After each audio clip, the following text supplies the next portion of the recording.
Everybody in the room good? Everybody online good? Great. All right, we'll get started. We'll start with a brief statement, kind of summarizing what we put out in our press release and then open it up to questions. My name is Kara Van Hoos, that's K-A-R-A, capital V-A-N, space, capital H-O-O-S-E. I'm a spokesperson with Colorado Parks and Wildlife. To my left, your right, is Mark Leslie, that's M-A-R-K-L-E-S-L-I-E, Northeast Region Manager for Colorado Parks and Wildlife. To my right, your left, Matt Aldridge, M-A-T-A-L-L-D-R-E-D-G-E, Mammals Researcher for Colorado Parks and Wildlife. I just want to open this with saying, I'm sure you all have seen the autopsy report and victim identification from Larimer County Coroner. Our thoughts and our hearts go out to this family. This is an unbelievable tragedy and a rarity in our area. So we want to start by saying we're thinking of her family and her loved ones at this time while they go through this process. We have wrapped our search for the third mountain lion in the area of Crozier Mountain Trail in Larimer County, where an attack happened last week. Those trails should be open to the public now. And we also have a couple of results from necropsies that were performed on 2 lions euthanized last week as well. But first, let's recap the events of the attack. So on January 1st, hikers came across a woman lying on Crozier Mountain Trail with a mountain lion over her. As they approached the scene, they started yelling and throwing rocks at the lion to scare it from the area, and the lion ran away. One of the hikers was a physician who attended to the woman and did not find a pulse. They called 911. CPW officers, Larimer County Sheriff's Office deputies, Estes Park Police, the Glen Haven area volunteer firefighters all started responding to the scene to launch an extensive search for any mountain lions in the area. One lion was found at the attack site and was shot and ran off. It was later euthanized by CPW officers on the ground. A second lion was found nearby and was also euthanized by CPW officers on the ground. A third lion was also spotted by CPW officers later that evening at the attack site, and that was the lion that we were searching for over the weekend and have not found. Necropsies were performed by CPW pathologists on those 2 lions. They are of a family group, a male and female subadult lions. The male was found to have human DNA on all 4 of its paws. The female lion did not have any human DNA that was detected. The lions tested negative for rabies and other neurological diseases as part of that testing process. We want to address a couple of the recent reports of mountain lion activity in the area as well. This is all, of course, in the press release, but on October 28th, a man was walking his dog off leash in the McGraw Ranch Road area of Estes Park. The mountain lion appeared, attacked, and killed his dog. This was later reported to CPW on November 20th. On October 29th, a woman was walking her dog off leash on West Creek Road in Glen Haven. A mountain lion appeared, attacking her and killing her dog. She reported it to CPW the next day. We responded to this area and were unable to find any lions. On November 12th, a man was trail running on Crozier Mountain Trail, noticed a lion in front of him, and was able to successfully haze the lion by throwing his phone and a tree branch. And the lion, this is not considered an attack because it did not make physical contact with a person. We responded to that area on the same day on November 12th and were unable to locate a lion. And we placed temporary signage in the area warning any sort of recreationists and people living in the community of mountain lion activity. Now there's permanent signage that's there year-round on Crozier Mountain Trail warning of just mountain lion habitat and presence in the area. It also gives tips on what to do if you come in contact with mountain lions and numbers where you can call and report mountain lion sightings. So that signage is there all the time, but temporary signage was placed in addition to those permanent signs on November 12th. On November 30th, a man and woman were hiking near Crozier Mountain Trail summit and saw a mountain lion in front of them and then also behind them, so a second lion. They were able to successfully haze those lions away by throwing and yelling rocks and reported it to CPW by voicemail on November 30th, which was later received on December 1st. We responded to that area and did not find any lions. Temporary signage was placed after that incident and was there as well on January 1st, so on the date of that attack. On December 23rd, a man who lives off of County Road 43 in Glen Haven came outside to find a mountain lion attacking his dog. He tried to fight off that lion and then shot the lion, killing the lion. Our officers investigated, no citations were issued, and he contacted us on December 24th, so the next day.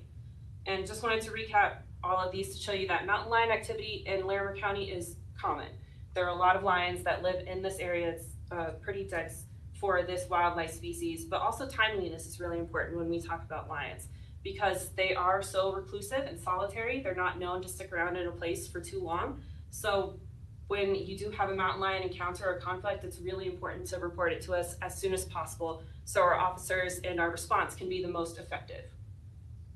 We're gonna open it up to questions now where Matt can talk a little bit about mountain lion behavior and biology, and Mark can talk about any sort of mountain lion management decisions and moving forward. Talking about some of those encounters that you just listed off for us, is there anything CPW wishes was reported sooner, differently? And can you help quantify if what you just listed out is average for that area or if that was an increase or decrease, anything like that? I would say we want to know about all sorts of mountain lion activity. And this is true really of all big game. We ask the same for people who report any sort of bear or moose sightings. We just want to know because we don't live everywhere. We don't have eyes everywhere. So when you do come in contact with these animals, we just want to know. We're a data agency, so all data is good data to us. So yeah, tell us early and often. And did that seem like an average amount of encounters you would get calls from October to now of this year in that area? This is the time of year when we do take the majority of our mountain lion sightings and reports because during wintertime, mountain lions follow their main prey source, which is deer and elk. So deer and elk will come down from higher elevations to lower elevations to spend their winters, and lower elevations where just more people live in Colorado. So mountain lions are more visible this time of year. But Matt, do you want to talk about Larimer County as mountain lion habitat and density? Sure. Yeah, the entire Front Range, Larimer County, Boulder County is incredible lion habitat, supporting some of the largest densities of lions that have been reported in the literature. There's consistent prey, deer and elk for lions to consume, and just really good cover and habitat for lions. Is it your theory that the same family group that was involved in the other attacks is the same one that you believe is responsible for this one? It's tough for us to say with 100% certainty that these are the same lions. But typically, lions will defend their own territory. Male adult lions will defend their own territory. So we do have reports of a group of lions that's been hanging out there. While we can't say for certain, it is interesting to note that there have been video and photos of a mother and sub-adults around. Is there any suggestion that they were in some way habituated around humans, and could there be any theories as to how that might have happened if it did? Lions do become habituated around people at times, and so we encourage the public when lions are in proximity to them, if they can safely do so, to haze those lions away and try to scare them away in some means, and also give us a timely call if we can get there on the scene in time to haze the lions or take effective action. That's important for people to remember. Yeah, Matt, anything you want to add there? Yeah, I think the habituated question is a good one because we've got lions that are living in and utilizing this urban wildland interface. So what is habituated? And lions have adjusted really well to use that area and use the natural resources within it, the deer and other prey items that are in there, and they do well there versus the habituation that Mark was getting at where they're much more comfortable around people. So we've got both things going on at that time of lions that have learned to live in that proximity of humans and prey on naturally occurring prey, and then lions that get way too comfortable around people and aren't running away from people and aren't afraid of people like they should. So I think both are going on in the situation. As a follow-up, is there any suggestion that anybody may have been leaving carcasses out or animals out to feed the lions or anything like that in this area? We're not aware of it. It's happened with bears before. We're not aware of that in this case. Kristen, any questions online? Yeah, I think it's Bloomhart. Okay, yeah, do we You wanna ask him to unmute? and- Miles, you wanna unmute on your end and ask questions? Yeah, thank you, Miles Blumhart, or Collins Colorado. Hey, Matt, looking at these sub-adults, how would you describe their behavior, the two that were euthanized and the one that wasn't? Typical, atypical? Then my follow-up question is, do we know, was that hiker, were they hiking, walking, bending over, anything like that, when the attack occurred? Let me address your second question there, Miles. We don't know. We know that she was hiking alone. That's all the information I think we have, or really, I don't think we'll know anything more there. And just to follow up on that and get towards your first question, a lot of that we're not gonna know. We don't know the behavior of those sub-adults prior to the attack. We don't know what they've been doing. We know they were in the area. There's some indication that they were approaching people or not running from people, but there were several instances where they were hazed off. Just in general, at that age, these lions are about 12 months old. They're learning to hunt. They're learning, what search image, developing a search image for prey. So there's a lot of learning going on in there and a lot of instinctual behavior in terms of chasing things and trying to acquire prey. So all of that is going on in that age group versus the older age group that has that search image and knows what prey they're after and has developed those skills. So I think, that's something to consider, is just that age group and a lot of instinctual behavior in terms of chasing and trying to acquire prey. Sorry, I got one quick one more. I've talked to you before and I believe you said that mountain lions don't really see humans as prey. Once they're taught, is that still true? Can you explain that, Matt? Some of that, I think when I talked to you before, was based on my experience with some captive lions we had at our facility that we had raised up from kittens. And when I would take my kids out there at a smaller age, and those lions would ignore me versus a smaller, when my kids were smaller, they would definitely key in and act differently. So I think that's just getting back to the search image of how lions develop a search image for prey, and their prey, naturally occurring prey, is about 3 feet tall if we're talking about a deer. So that's their search image. And I think in general, humans are, adults are taller than that, and they're not fitting into that search image as well. There's still the curiosity from the mountain lions and what that is out there. So there'd be more of a curiosity there than viewing a fully grown human as prey. I have a question for Matt and Mark, whoever would feel best suited to answer this question. But this one is with respect to, obviously you have these two particular lions afterwards that were eventually euthanized. But I do have to ask, how would you distinguish between an animal that has actively taken part in the killing of a person versus an animal that has stumbled upon a body post-mortem? Well, given the fact that we knew one of the cats was near the victim, and one of the first law enforcement officers on the scene shot that cat, wounded it, we were pretty sure that cat was involved because of the fidelity to that scene from the cat. And then for the situation of the second cat, when we get up in the area and our officers and the houndsmen found tracks and sign within a couple hundred yards of that location, that ties that cat to that area as well. And so as far as the cats that were involved in the attack, a lot of that happens after the lab analysis is done, so that we can tell if there's human DNA on a particular animal or not. You did mention that one of the cats, the male, did have human DNA traces on their paws. All four of them. Were you able to find any traces of human DNA in the intestinal tract or anywhere else that you would expect or perhaps be looking to find it? I don't believe we found any there, no. But you are convinced that these two were involved in it? Absolutely. Well, the one for sure, absolutely, and the other one was in close proximity. And as Matt has mentioned, They do travel in family groups occasionally. We've seen that. So at the time, we didn't know which animals or how many animals were involved in the supposed attack at the time. So we were erring on the side of being conservative. Being that we've had all of these attacks over this, these specific dates, I do have to ask, is there any possibility that we are looking at potentially some of the same lions here that have been involved in more than one incident that we're looking at? Certainly that,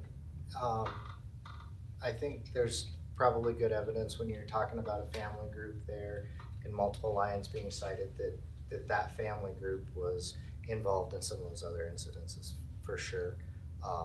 Being in that area at that age, a home range for mountain lions, a female like that's probably 100 square kilometers. So what, 6 by 6 miles? So a large area, but certainly encompasses those incident areas. So I definitely could be involved in those. Yeah, Cheryl Steinman at the 11-year-old. Sure. Charlotte, do you want to come off of mute and ask questions? Hi, I'm wondering if the permanent signage at Crozier is just near the trailhead or if it's throughout the trail. And also, how do you guys decide what mountain lion sightings you share with the public? Is it just attacks or do you also just share sightings?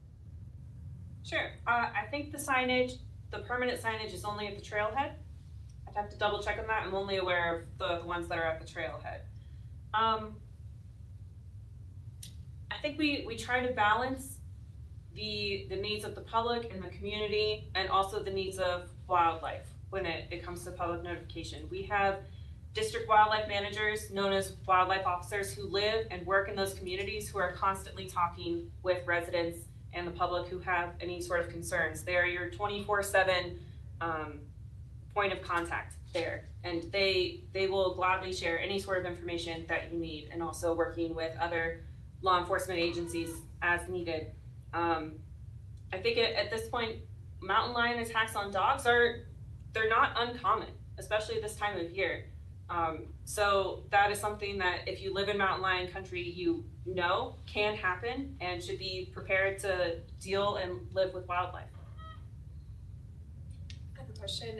How do you guys decide when to euthanize a mountain lion? Only after a human death, or like you mentioned, attacks on pets like dogs that you've seen a few of in the past few months? Mark? We look at a pattern of behavior and if an animal is exhibiting escalating behavior or animals in a particular area, say if we were getting numerous dogs taken in a small geographic area, that would raise our concerns, definitely. An animal that is very aggressive or dangerous towards a human is an animal that has gone above and beyond in our opinion and experience, and that is an animal that we would take out of the population. So what's the concern level with that third lion still not being found if they are part of this family unit? Is it not a concern because it's an adult, so it already has the prey image, or is this one that maybe is still worth alarm? Well, there is still a concern, obviously, because that animal was in fairly close proximity to the scene as well. But right now, we can't identify that animal particularly, so we don't know. So we will be very hyper vigilant in that area and responding like we do always to reports, calls, those types of situations. So that's where we're at with that now. Kristen? Miles. Miles? Yeah, I have another question. Given the spate of incidents there, one, would it have been prudent for Colorado Parks and Wildlife, this is probably to Mark, to maybe have more aggressive patrols in that area? Or how do you handle that when you have a spate of these? So it's been going on since October, and the response from CPW, I know I've had questions from readers say, why weren't you up there doing more to to protect these trail users? Miles, good question. And we are constantly thinking about our procedures and policies and how we work through these. And that particular situation, if you've been up on Crozier, I imagine, so a couple miles up the trailhead, some of these reports were Well, some of them were 20 days cold before we ever found out about them. Some were 2 or 3 days cold before we found out about them. And by the time a response would have been made on the site of where the incident took place, there wouldn't be any lions there to deal with. So that's one aspect of it. One of the legs that we use, obviously, that's an important part of our mission, is education and public and working with the public. And so we want to work with the residents up there and visitors to that area to identify, because of the signage, if they have questions, they can call. There's a number on the sign to call if they have questions, and work with those residents on how to reduce attractants from lions, keep your pets in, keep attractants, pet foods, those kinds of things out, because lions will key in on raccoons and other animals that come in to eat pet food. And so we're very careful about those kinds of things as well. So it's not easy. It's difficult to be on top of every situation, especially when it's a day or two old, and even when there's a pattern in a particular area. So we did have in-person responses on all those calls. I think it's also important to note that there's abnormal and normal lion behavior as well. Lions are known to take and attack dogs. That's part of mountain lion behavior and part of living in mountain lion country. But mountain lion attacks on humans are very rare. This is our first since 2023 and the first fatal since 1999. So that's certainly something then that would require an escalation in resources and response from us. I'm sorry, I got one more question, Matt. So would you consider this abnormal behavior from this family group? What in specific are you referring to? Continued So- incidences or? So I'm just saying, when we have incidents from October 28th to January 1, repeated encounters, not attacks, but encounters with humans and dogs, possibly from a same family members, is that normal, abnormal behavior? How would you describe that? I don't think that's abnormal. I think we've seen a lot of situations over time where we get repeated sightings of individuals in certain areas and repeated incidences where a lion will be taking dogs out of a neighborhood and interacting like that. So no, I don't think that's abnormal. Matt, I got a couple questions here, so just stop me if I am hogging things, but as my understanding is, my belief is that the mother is teaching the kittens as they grow to hunt. Would if the yearling cats are going after humans, would the mother be teaching them that or tolerating that? Is there any indication as to how that works? Great question. I mean, there's no indication that the mother was teaching that, because there haven't been other attacks on humans. Or tolerating, really, because that was kind of the first incidents. Now, was she tolerating that approach towards humans or those previous interactions, or was she not there? We've got to keep in mind that these subadults were about a year old. So they're spending plenty of time on their own. They're hunting on their own. At this point, they can go out on their own and kill a deer. So they are out trying to live kind of like your teenager, right? Being as independent as they can without the mother. The mother's still there helping them out. They're sharing kills. So they are spending a lot of time on their own, investigating their world, coming back together with their mother, going back out, finding deer, stalking deer, killing deer, things like that. So that's that learning process. There's a lot of resources, food resources in and around human populations. It's a steady, constant food resource. And a lot of our research over the years has shown that females with kittens will actually use those areas more than females without. And that's primarily due to the amount of food resources in these areas, deer, elk, other prey items that are right there. Because raising kittens is a lot of work. Lactation will triple the amount of energy they need. So they're gonna come into these areas and utilize them, which gets to that other part of the behavior that I was mentioned earlier of not habituating to people, but habituating to these areas that provide a very important resource for them. So I don't necessarily think that the mother, and we don't even know that the third cat was the mother. It could have been another sibling. We haven't gotten our hands on it. So it could be a sibling or the mother. But chances are that what the message there is there's important resources here that you can utilize for food. And that's probably what is being taught in those situations, not that humans are okay. I think that message comes across pretty well, that humans are still to be avoided. Does the DNA in forepaws of the male indicate to you that that was the mountain lion involved in the fatal attack, Absolutely. as opposed to having part DNA? It's more thoroughly, covered with DNA, therefore. Yes. Okay. Yes. Yes. I'm thoroughly convinced that lion was involved in the attack. Mark, my question for you, when it comes to tracking this lion, just for people to have an understanding, A, how were you able to determine that there was a third lion that you needed to find?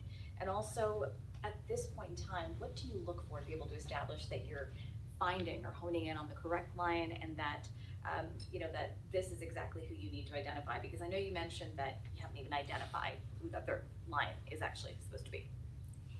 We utilize dog teams out there, and so they are able to scent the trail and follow the trail from the attack site, and that's how we track them down and identify them. And the dogs will treat a cat in that situation. And the third lion was seen, and the trail was seen up there too. We just couldn't put that one up a tree. Do you know how you would go about making that positive sort of identification? This is what, like, you're on to the right animal? At the time, you mean? Well, going forward here, like and how hopeful are we you? won't know. We won't know at this point, because unless that animal is euthanized at some point, hit by a car or whatever, and there's human DNA on that animal's paws, which may not persist for this long, we wouldn't know. We absolutely wouldn't know. So at this point, are you hopeful that you'll be able to locate that third animal? We've given up looking for it right now. So we're still being vigilant, and making sure that we respond to calls up there, but we're not pursuing that animal at this point. Kristen, anything more online? Anything more in person? If two subadults are killed, is a mother mountain lion, presuming it was a mother, less likely to stay in that area and go somewhere else, leave the area? Is there anything typical for the behavior of the mother of two subadults killed? Lions aren't really gonna stay in the same area no matter what. She's not gonna abandon her home range over it. There's been, hundreds of times where we've relocated cats because they were in the wrong area, or, they were in the city limits or something like that.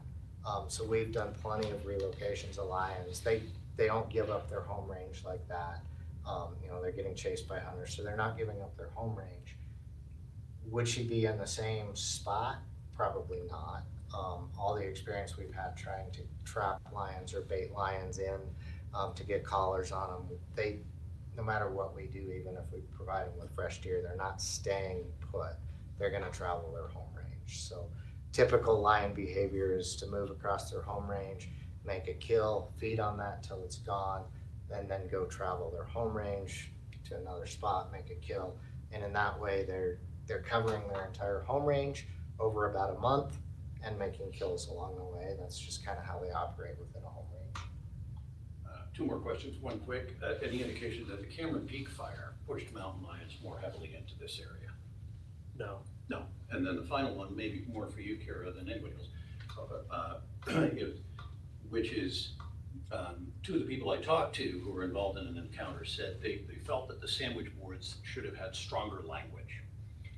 Said people were pursued by lions here. Will you rethink any of that wording on the sandwich boards that are put up to make the threat a little bit more serious under a circumstance like this, will there be any rethought of how you do that? Sure, we can take that under advisement. Yeah.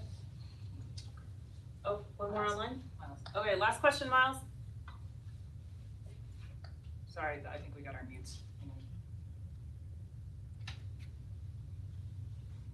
Hang on. I'm sorry, Matt. Hey, given your home range, that home range thing, then was this just happenstance where these animals ended up in their territory in this Crozier Mountain area where the attack happened January 1st? What's your thought on that?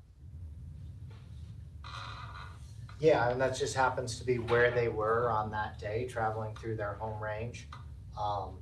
And then, the specifics of what went on at that moment, we'll never know. What those lions were doing, what their behavior was at that time. That's just something that we're not gonna know. Okay, great. Thank you, everyone. Thank you, Zoom. We're gonna end the Zoom now.